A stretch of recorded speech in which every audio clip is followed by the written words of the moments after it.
본문 전후의 말씀을 하나님의 전신갑주를 소개하는 본문으로 모두가 알고 있습니다. 아마 교회 생활 좀 해보신 분들 중에 이 본문으로 지금까지 적지 않은 설교를 들어보셨을 것입니다. 그 결과로 다양한 도전과 결단이 있었을 것입니다. 근데 중요한 것은 그렇게 들었다는 사실이 아닙니다. 그 들은 것을 어떻게 믿지 않고 어떻게 우리의 삶의 능력이 되게 했느냐, 이게 정말로 중요한 것입니다. 에베소서 6장의 전신갑주는 마귀의 6가지 주요 공격 루트, 공격 그 방향을 밝히 알고 계신 하나님께서 우리 성도들에게 미리 대비하게 하시려고 준비시키신 6가지 무장이라고 보면 맞습니다. 이것을 우리가 하나님의 전신갑주다 이렇게 부르는 것입니다. 하나님의 전신갑주 6가지는 첫째는 진리의 허리띠, 둘째는 개혁 성경에는 개혁 개정에는 의의 후심경, 옛날 개혁에는 의의 흉배 이렇게 되어 있고요. 셋째는 평안의 복음의 신, 넷째는 믿음의 방패, 다섯째는 구원의 투기, 여섯째는 성령의 검 하나님 말씀을 말하고 있습니다. 이 6가지 중에 어느 한 가지만 놓쳐도 우리는 약해지고 마귀의 공격에 넘어질 수밖에 없습니다. 그렇기 때문에 반복해서 점검하기를 게을리하지 않기 위해서 우리가 때마다 시마다 반복해서 이 말씀들을 묵상하고 그 말씀 가운데로 나가야 합니다. 오늘은 그 중에 첫 번째 무장으로 진리의 허리띠를 가지고 하나님의 말씀을 증거하겠습니다. 그럼 우선 이 진리의 허리띠가 뭐겠느냐, 진리의 허리띠를 띈다는 게 무엇을 의미하겠느냐 하는 건데요. 에베소 6장 14절에 보면 그런즉 서서 진리로 너희 허리띠를 띠고 이렇게 되어 있습니다. 자, 여기 허리띠라고 그래갖고 저는 지금 우리가 이렇게 메고 있는 이런 다양한 벨트를 말하는 것인가 생각을 했는데, 이 본문 내용을 설명한 다양한 서역들을 보니까 그런 게 아니고 로마 사람들은 몸의 아랫부분을 보호하는 앞치마처럼 생긴 가죽 덮개, 그러니까 영화에 보면 로마 군인들이 입고 있는 가죽 스커트 같은 거 있지 않습니까? 이 가죽 스커트 위에다 기능성과 장식을 겸한 특별한 띠를 둘렀다는 겁니다. 이게 진리의 허리띠인데요. 허리띠의 고정을 만들어서 그림을 하나 그려봤는데 이렇게 되어 있습니다. 보여주시면 이게 앞에 거요. 이 앞에 보시면 그 가운데 지금 밑에 가죽 스커트 같은 거 있잖아요. 스커트는 스커트고 그 위에 치렁치렁한 게 있는 이게 허리띠라는 거예요. 그리고 군사의 허리띠인데요. 허리띠만 띄면 그 다음 그림인데요. 그 다음 그림 보세요. 요게 허리띠만 띄면 됩니다. 요게 허리띠인데요. 이 허리띠에 이제 이것저것을 다는 거예요, 여기다가. 그래서 여기다가 이제 여러 가지 무기도 또 배급 주머니도 이걸 여기에 메고 다녔다는 거죠.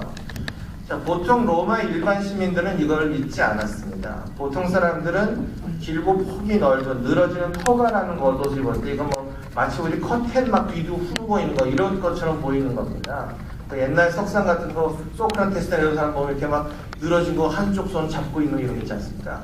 그건 이게 한쪽에서 흘러내면 다 풀어지는 그런 것입니다. 별다른 디자인이 필요 없었던 그런 거. 근데 이거를 입고는요, 제대로 일을 할 수가 없어요. 일하려면 이 겉옷에 끈을 묶어야 됩니다. 그래서 그것 때문에 진리의 허리띠로 묶는다는 것은 일을 하려고 하는 성실성을 의미한다라고 보게 됩니다. 여러분, 우리 한복이 굉장히 아름답지 않습니까? 근데 이게 너무 좀 너플너플하지 않습니까? 특히 여성들의 경우에 한복을 입고 보면 이건 일할 때 입는 옷은 아니다, 이런 생각이 딱 들지 않습니까? 그래서 한복을 입고 일할 때 어떻게 합니까? 중간쯤 묶고 허리도 묶고 주모처럼 막 하지 않습니까? 수박지 아줌마처럼. 일하는 그 하인들, 이렇게 옛날 복장들을 보면 이렇게 뭐 펄럭펄럭하는 거 보입니까? 다 동여매여 있습니다. 옛날 선비들은 너플너플 도포자를 휘두르고 살겠지만 집안에는 돌쇠 뭐 이런 사람들은 막 총총 매어져 있죠. 홍길동 같은 사람 보면 이런 식으로 다 묶어놓지 않았겠습니까? 그러니까 활동하려고 하면 옷이 너플거리지 않도록 허리띠를 하고 옷자락을 단단히 맨 겁니다. 이게 바로 진리의 허리띠라는 겁니다. 일하고자 하는 성실성, 또 일하고자 하는 묶음. 이걸 어떻게 알 수 있느냐 하면 베드로전서 1장 13절에 보면 이와 비슷하게 유추할 수 있는 말씀이 나오는데요. 거기 보면 그러므로 너희 마음의 허리띠를 동이고 근신하여 라고 되어 있습니다. 그러니까 여기 마음의 허리띠를 동이고 근신하여, 이건 사실 동의어입니다. 삶과 마음을 모아서 하나님께 헌신하기 위해 준비하는 모습을 허리를 동인다. 이렇게 표현하는 겁니다. 지금도 보면 사람들이 옷차림과 그 성품이 좀 비례한다는 생각을 합니다. 다 그런 건 아닌데, 제가 지금까지 섬겨온 그 선교단체라든지 민간교회라든지 군교회를 생각하면 적지 않은 청년들이 있지 않았겠습니까? 근데 그 청년들을 상대로 사역을 해오다 보니까 어떤 때는 그 옷 입는 것만 봐도, 이 관성만 봐도 되게 그 사람의 성격이 어떤지 이렇게 어느 정도는 파악이 되는 것 같습니다. 어떤 자매들이 그 옷 입는 거 보면, 청바지 같은 거 입을 때 보면 꼭 입고 꿰맨 바지 같은 거 있지 않습니까? 아주 그냥 다리에 쫙 달라붙어갖고 저걸 도대체 어떻게 입었을까? 왜 이렇게 궁금한 그런 옷들 있지 않습니까? 막 피부 밀착 바지 뭐 이런 거. 근데 그런 옷 입을 입는 사람들 보면 보통 정성이 아니면 못 입거든요. 그래서 이런 사람들을 그 어떤 연구해본 사람들은 대부분, 다는 아닌데 대부분 굉장히 정리정돈의 대가들이 있을 수 있다. 이렇게 설명하는 사람도 있습니다. 물론 다는 아닙니다. 나는 아닌데 그런 사람은 바로 부사갑니다. 막 책들이 막 꽂혀져 있고, 이렇게 자기 책들이 딱 키 맞춰서 서랍 칸도 딱딱딱 개쳐 있고, 막 물건을 항상 수납해 놓고, 나는 아닌데 하는 사람이 있습니다. 예, 그럴 수 있습니다. 그런 겁니다. 반면에 그 나이 어린 청년들 중에 그 힙합 스타일 선호하는 청년들 보면 똥싼 바지 같은 거 있지 않습니까? 충돌 중에 헐렁한 거. 머리도 막 얼마나 이상한지 막 이해가 안 되는 게 있어요. 그냥 다는 아닐 텐데 그런 애들 보면 막 집어도 난장판이고 막 논리적이 못할 것 같고 그런 애들이 간혹 있습니다. 다는 아닌데. 그러니까 보여진다는 거죠, 이렇게. 지금 별로 그 기능이 작동하고 있는지 모르겠지만 제가 어릴 적에 워낙 내성적이고 소심하고 사람들을 가려서 다른 사람들에게 잘 접근하거나 교제하지 않고 그냥 찬찬히 쳐다보는 성향이 있었습니다. 그러는 걸 이제 눈치 본다. 이렇게. 그래서 눈치가 많이 들었습니다. 좋게 보면 아까 말한 것처럼 사람 보는 눈이 좀 생긴 겁니다. 근데 가만히 보면 거기서도 사람들의 일반적인 습관에서 의미 있는 특징들을 좀 볼 수 있습니다. 많은 사람들이 이렇게 그 카라가 있는 티셔츠, 뭐 라운드도 있지만 카라가 있는 티셔츠 있지 않습니까? 이게 뭐 아웃도어 계열이든 뭐 골프 계열이든 간에 이게 보통 단추가 이렇게 두 개, 보통 세 개, 네 개 이렇게 있습니다. 근데 우리나라 사람들은 보통 그 셔츠 입을 때 보면 단추 하나 정도는 기본적으로 이렇게 풀어놓고 다닙니다.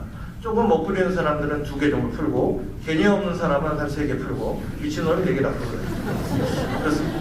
근데 잘 보면 자기 고유의 분야에 있어서 굉장히 꼼꼼하고 철저하고 성실한 사람들일수록 그런 옷의 단추들을 대부분 잘 풀지 않습니다. 뭐 한 개 정도 풀고 다닐 수 있는데 다 채운다고 불편하진 않은데 답답해 보일까봐 풀어주는 배려를 하는 것이죠.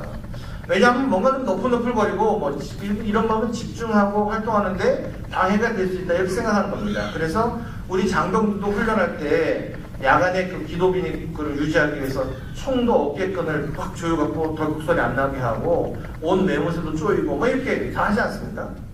이 진리의 허리띠라는 것은 그런 개념입니다. 철저하게 준비된 모습, 빈틈없는 모습. 그래서 준비를 잘 갖춘 모습으로 서는 것, 이게 굉장히 중요하다 이것입니다.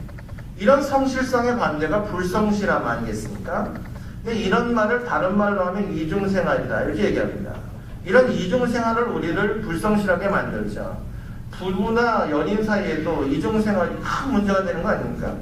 불성실함은 두 개로 갈라지게 만든다 이런 의미를 갖고 있습니다. 악한 마귀는 계속해서 우리에게 두 마음을 품게 하고 불성실하게 만들려고 합니다.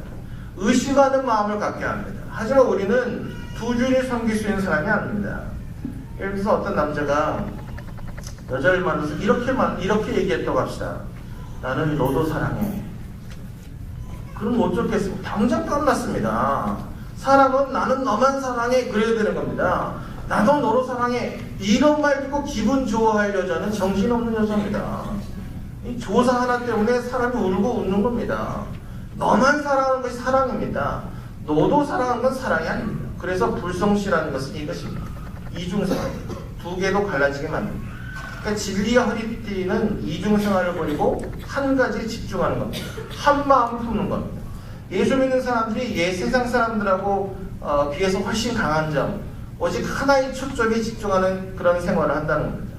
우리도 주도 바라볼지다 이렇게 노래하지 않잖아요. 주만 바라볼지라 이렇게 노래합니다. 오직 주밖에 없다 이렇게 고백합니다. 왜? 초점 있는 인생이기 때문에 그렇습니다. 말뿐이 아니라 실제 삶에서 이 점이 드러나기만 한다면 우리는 더욱 강력한 하나님의 사람이 될 수가 있습니다. 여러분, 사도 바울의 삶의 핵심이 어디 있습니까? 그는 일생 오직 하나됨을 추구했습니다. 빌립보서 3장 13절 14절에 보면 형제들아 나는 아직 내가 잡은 줄로 여기지 아니하고 오직 한 일, 즉 뒤에 있는 것을 잊어버리고 앞에 있는 것을 잡으려고 표대를 향하여 그리스도 예수 안에서 하나님이 위에서 부르신 부름의 상을 위해 쫓아간다 이렇게 고백했습니다. 자, 끝까지 한 가지를 추구한 인생이기 때문에 그는 강했습니다.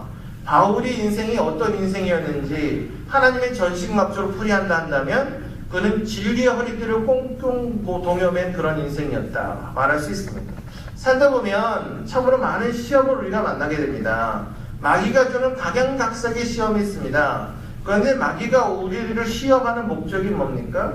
그럼 우리의 마음을 나누도록 하려는 겁니다. 여러분, 예배 시간에 찾아오는 마귀의 시험이 뭡니까? 자리에 앉아서 예배 드리다가 딴 생각나게 만드는 겁니다. 이게 곧 마음이 나뉘는 것이죠. 마귀가 한 가정의 남편과 아내에게 주는 시험이 뭡니까? 아내 말고 또 다른 여자가, 남편 말고 또 다른 남자가 멋있어 보이는 것, 이게 그런 시험입니다.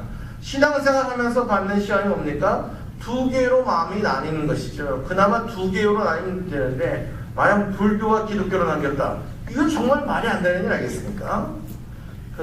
우리가 한동안 오리온 초코파이 불매 운동을 했습니다. 왜냐하면 CF가 장난을 했어요.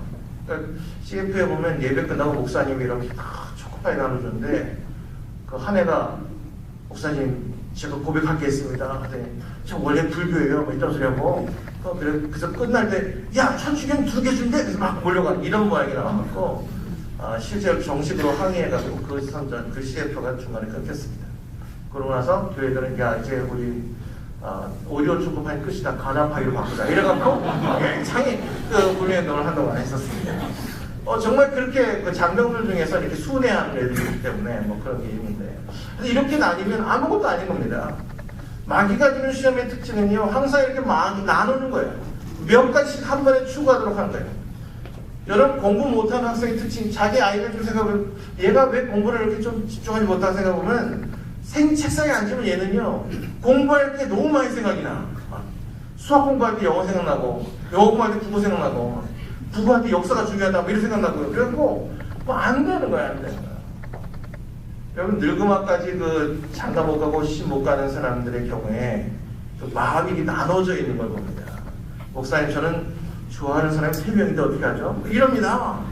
이렇게 마음이 나뉘는 게 시험입니다. 근데 진리의 허리띠를 뛰는 것은 집중하는 겁니다. 무슨 일을 하든 집중하는 겁니다. 사모하는 남자가 누우니까 한 사람 딱 말해야지 누굴 만날지 고민하면 문제 있는 겁니다. 헌신할 기회가 어디입니까? 하나를 딱 말해야 됩니다. 지금 당장 해야 될 일생의 삶이 뭡니까? 그러면 한 가지를 딱 얘기하고 뛰어가야 됩니다. 이런 식으로 한 가지를 붙들어야 됩니다. 하나가 아니라면 하나를 이루어가는 과정 중에라도 있어야 됩니다. 대개 일을 성취하는 사람들은 이렇게 초점 인생을 갖고 있는 사람입니다. 제대로 기능하기 위해서는 하나의 초점을 가지고 있어야 됩니다.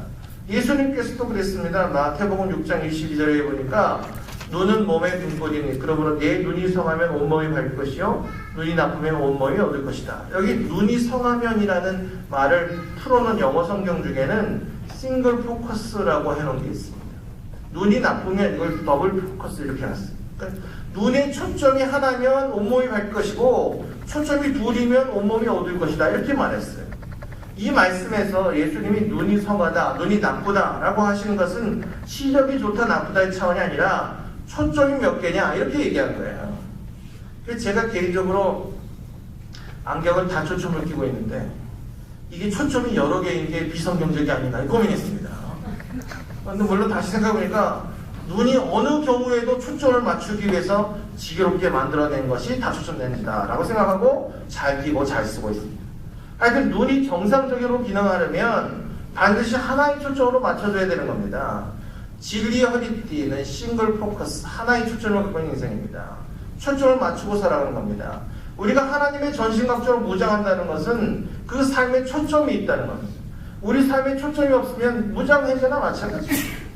교회나 개인도 초점이 있어야 되고 자기 비전에 대해서 명확한 초점이 있어야 되고 공부할 때도 초점이 있어야 되고 설교할 때도 초점이 있는 겁니다. 여러분 집중하는 인생을 사십시오. 집중해야 됩니다. 집중보다 중요한 거 없습니다. 이렇게 하면 다들 아멘 아멘 할 수 있습니다. 근데 포기해라 이러면 그 힘찬 아멘이 잠깐 헷갈려집니다. 여러분 집중이라는 말의 동의어가 뭐겠습니까? 그게 포기입니다. 여러분 하나에 집중하려면 어떻게 돼요? 나머지를 포기해야 되는 거예요.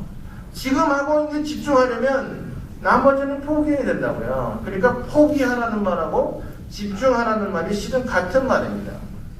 여러분 결혼식 때 이렇게 여러분 하객으로 가보시면 결혼식장에서 신부들이 이렇게 종종 웁니다. 신부가 오면 친정아버지 따라옵니다. 근데 내용은 이렇습니다. 연애에서 결혼으로 이어지는 과정에서 나타나는 남자와 여자의 다른 점이 뭐냐? 다른 나라 상황 어쩐지 모르지만 우리나라 이렇습니다. 남자들은 결혼하기 전에는 정말로 순진합니다. 어떤 여자를 따라다니면 그 여자만 보입니다. 진짜 그렇습니다. 오직 그녀만 생명 걸고 따라다닙니다. 하지만 결혼하고 나면 그때부터 생각이 달라집니다. 자꾸 다른 여자가 보입니다. 이게 멍청한 거죠. 이상합니다. 근데 여자는 달라요. 여자는 결혼하기 전날까지 뒤에서 계속 계산합니다. 전화 목사님들이 결혼 전날에 전화 많이 받습니다. 목사님 이 결혼 해야 되나요? 말아야 되나요? 아직 사람이 확실히 있다는 소리 계속합니다. 요즘 자매들은요 대개 한 너댓 명의 형제를 사귀다가 결혼합니다. 결혼하기 전까지 대개 여러 남자와 교제하다가 그 중에 하나를 결정하는 거죠. 보통 그렇답니다. 아무리 경건해도 그 정도는 된다고 합니다. 뭐 좀 기도가 많이 필요한 자매들도 두세 John 있다고 하니까. 근데 결혼하기 전에 여러 남자를 고르는 중에 A, B, C, D 형 4명의 형제가 있는데 심서스pov A를 골랐다 합시다. 근데 뭐 B도 B 나름대로 장점이 있지 않겠습니까? C도 C 나름대로 감칠맛이 있고요. D도 남주이 같겠죠. 근데 결혼이라는 게 뭡니까? 집중입니다. 집중. A에 집중한다는 건 B, C, D를 버린다는 거죠. 진짜 사랑은 하나 집중하는 겁니다. 그러니까 결혼식에서 신부가 옵니다. 왜 올까요? B, C, D가 아까워서 오는 거예요. 아까워. 뭐 이런 거예요. 신정아님은 자기 때문에 온 줄 알아요. 그러다 집에 가서 묻지 마세요. 당신의 BCD는 누구야? 이런 정신없는 일 하지 마시기 바랍니다. 여러분 진짜 사랑이 뭡니까? 집중하는 겁니다. 집중하는 거. 하나로 집중하는 거. 기도를 열심히 하는 교인들 중에 가끔 이런 질문합니다. 목사님 기도 언제까지 됩니까? 1시간 합니까? 2시간 합니까? 며칠 동안 합니까? 근데 그 대답은요 확신이 설 때까지 하는 겁니다. 확신이 설 때까지. 예를 들어서 어떤 남자가 두 남자가 있어요. 누구와 결혼할지 모르겠어. 그러면 계속 기도하세요. 기도하면 하나로 이렇게 집중이 됩니다. 두 사람 놓고 계속 기도하다 보면 둘 중에 하나에 집중되든지 아니면 둘 다 아니고 다른 사람이 나타나든지 이렇게 되는 거예요. 제가 목회원 교회를 보면 뭔가 일들은 다 하고 있는데 뭐든지 그렇게 급하게 달려가 본 적은 별로 없는 것 같아요. 어떻게 보면 제가 목회할 때 사람이 좀 답답하기도 합니다. 천천히 일들이 계속 가니까 그게 다 목사 성격이 없지는 않지만 영향이 없지는 않지만 사실 다 이유도 있습니다. 어떤 교회는 나가야 될 진로가 있잖아요. 우리가 이런 목표와 진로에 나간다. 그러니까 다 그 중간에는 미완의 단계죠. 만약 가야 될 길이 3가지가 있다 그러면 또 의견이 분분하다면 그냥 권위 있고 대세를 여겨주는 방향으로 그냥 밀고 나가면 되지 않겠습니까? 근데 이게 그렇게 잘못하면 또 사람이 나뉠 수가 있습니다. 그래서 그런 일이 있으면 그냥 이러이러한 생각과 일이 있습니다라고 말만 띄워놓고 기도합니다. 그럼 자기들 다 기도할 테니까요. 여러분 제가 참 회의를 안 하기로 유명한 목사고요. 별로 안 합니다. 제가 거의 1년 됐는데 특별하게 우리 운영위원회 말고 특별한 회의를 하지 않지 않습니까? 그건 어디서나 그렇습니다. 제가 회의를 하더라도 제가 그냥 생각나는 목표에 대해서 이렇게 저렇게 의견을 내놓으면 이견이 없을 땐 그냥 진행이 되지만 생각이 여러 가지 싶으면 그냥 덮습니다. 거기서 누구 의견 듣고 이렇게 하지 않습니다. 아 그렇습니다. 좀 답답해 보이겠지만 교회는요 한 번 길을 잘못 들어서게 되면 시간과 재정과 사람을 다 잃을 수 있기 때문에 가능하면 신중에 신중을 기해야 됩니다. 제가 대답을 안 하는 목사입니다. 그래서 기도합니다. 하나님, 우리가 어디로 나가야 되겠습니까? 이렇게 한참 기도하다 보면 어느 한 순간 한 가지씩이 떨어져 나갑니다. 선택해야 될 요소가 자꾸 줄어드는 거죠. 결국 이렇게 하나로 집중되고 정리가 됩니다. 그러면 그렇게 가는 겁니다. 제가 말씀드렸어요. 영락교회 한 형경진 목사님 계실 때 항상 그렇게 하셨어요. 회의 열고 의견이 분분하면 덮고, 회의 열고 의견을 덮고, 그리고 자기들끼리 조율해갖고 한 목소리 나오면 그걸로 가고. 그래서 지금까지 우리나라에서 무시하지 못하는 놀라운 교회로 영락교회가 자리 잡고 있지 않습니까? 잘못되지 않았습니다. 자, 그래서 지금도 교회가 뭔가 좀 하고 싶고 뭔가 변화를 일으키고 싶어도 그냥 서둘러 나가지 않고 그냥 기도하는 겁니다. 조금 시간이 지나면 교회가 무엇을 위해서 기도하고 계획하고 있는지 소리소문 들으시고 광고를 통해 여러분 알게 될 겁니다. 그러면 함께 기도하는 겁니다. 그러다 보면 한 가지 길이 오는 것이죠.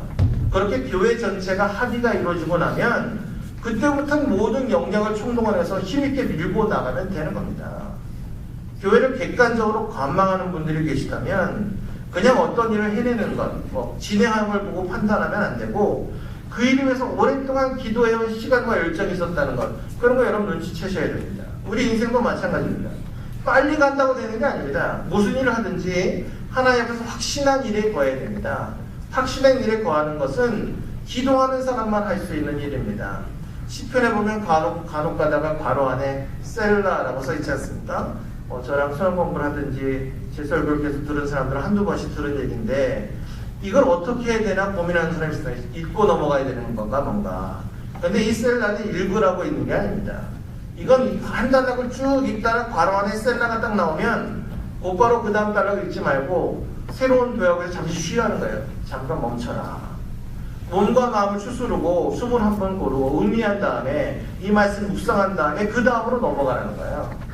저는 우리 인생에도 이런 셀라가 필요하다고 생각합니다. 일종의 묵상이죠. 또 한 가지 셀라라고 하는 그 순간에 우리가 집중하고 조준하는 시간을 갖는 겁니다. 총을 쏠 때 무차별 난사하는 건 어렵지 않습니다. 근데 총을 쏠 때 중요한 건 조준 시간이죠. 쏘는 것은 순간인데 조준하는 데 시간이 필요합니다. 우리 인생에도 조준하는 시간이 있어야 됩니다. 조준하는 시간이라는 것은 하나님 앞에 기도하는 시간을 말합니다. 주만 바라보는 것입니다. 도대체 뭐가 그렇게 바쁜가? 우리는 너무나 분주히 살고 있습니다.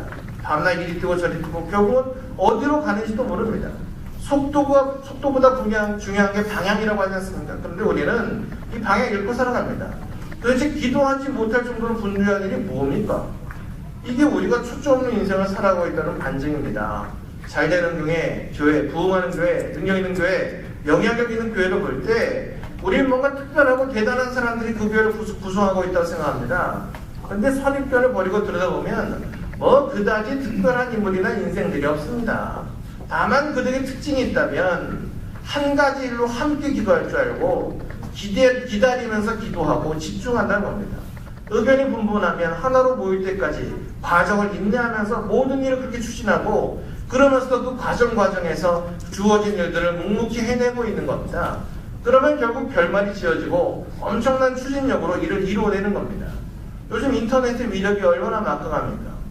근데 막 그런 데서요, 이렇게 막 논쟁 있는 게시판 같은 데 보면 엄청나게 이렇게 치열하잖아요. 근데 거기 보면 그 게시판 같은 데서 논쟁을 하고 결론이 나는 건 한 번도 볼 수 없습니다. 그거는 다 시간 낭비입니다. 거기는요, 아무 의미가 없습니다. 우리가 지금은 실형을 받아갖고 이제 벌금형을 받아갖고 실형내라는 시절. 이 사람이 디오하고 라스트 가파도 나왔을 때 그 심영래 감독하고 진중권 문화평론가가 설전을 막 갖고 네이티즌 끼고 있을 때 엄청 쌈박질했잖아요. 그 결론이 났습니까? 그런 건 결론이 안 나요. 결론이 날 수 없습니다. 근데 믿는 사람들 가운데는 가능한 게 있는데 믿는 사람들은 이런 통합해주는 기능을 누가 하느냐? 기도가 합니다. 우리가 모두 그 앞에 굴복되는 겁니다. 우리에게는 이런 통합지향적 뭔가 하나가 되는 이런 시스템이 있어야 됩니다. 이 조직이 하나 되게 만드는 그런 통합 능력이 있어야 되는데 그게 뭐냐? 우리에게는 기도라는 능력이라는 것입니다. 제임스 dobson이라는 사람이 쓴 책 중에 내 아들을 남자로 키우는 법이라는 책이 있는데 여기 보면 우리의 수많은 가정들이 깨지는 것이 아버지의 부재 때문이다. 이렇게 분석해놨습니다. 아버지가 이 가족 통합의 능력이 되어야 된다는 겁니다. 아버지의 부재가 가정의 통합 기능을